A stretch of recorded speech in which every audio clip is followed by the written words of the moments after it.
I knew that was going to be a tough act to follow. But if we could pull up the Above the Influence PowerPoint, that'd be great. It has a lot of really great visuals, so I hope everyone can see me as well.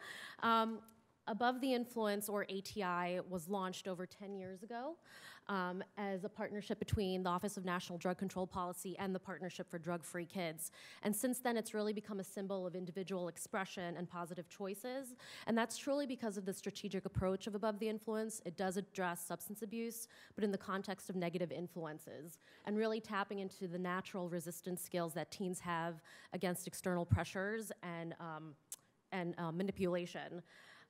Since May of last year, the Partnership for Drug-Free Kids has taken full control of this program, and it has become one of our program priorities.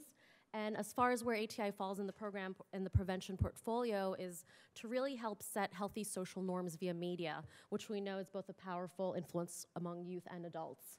You might recognize some of these images and logos through different print and broadcast.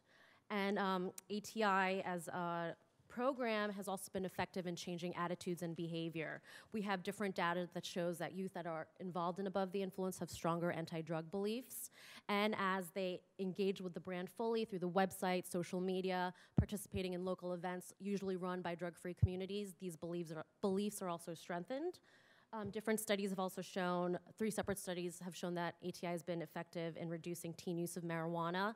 And organically throughout the years, because of its peer-to-peer voice, Above the Influence has gone beyond the scope of drugs and alcohol and has now encompassed self-esteem, bullying, healthy body image, and other body image issues.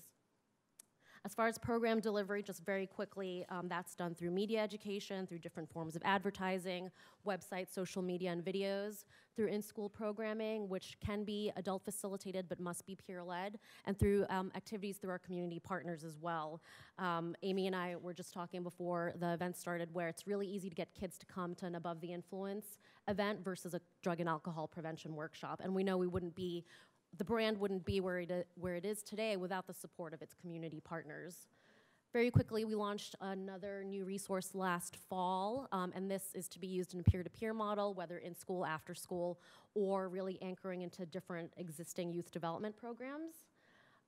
Above the Influence, and I'm breezing through this, Above the Influence is most likely known as a public service ad campaign. Here you'll see snapshots of 2 of the current commercials, Made by Gina and Mouth.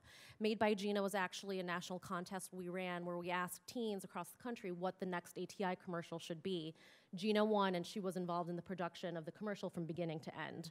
And we are excited to launch new creative this year. We're gonna start with an emoji campaign and also have a Twitter hashtag hunt, which, we really are trying to speak in teens' language and remain relevant.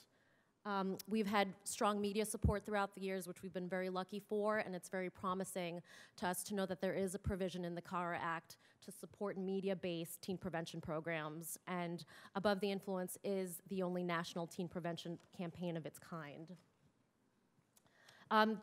Quickly, these are 2 of the web properties we have, abovetheinfluence.com, which is where teens go to share their stories, connect with each other, and really get unbiased information on drugs and alcohol. And atipartnerships.com is where our community partners go to download free resources, showcase their stories, and learn from each other as well. We are active on social media. You'll see we have over 1.6 million followers on Facebook, and we're trying to grow, of course, Instagram, Tumblr, and Twitter. And the most important thing we know from our social media activities is that kids who identify as being above the influence, it's worthy and aspirational, and it's a place that they can come back to even if they've experimented or dabbled with drugs and alcohol, which really speaks to the staying power of the brand.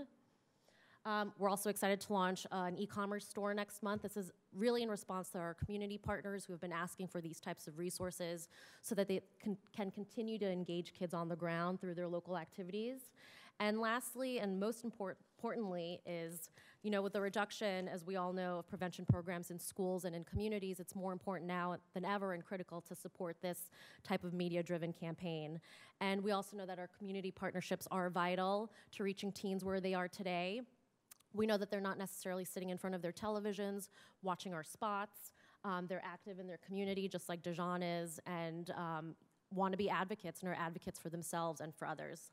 And I think that's a good place to stop. Thank you. Thank you.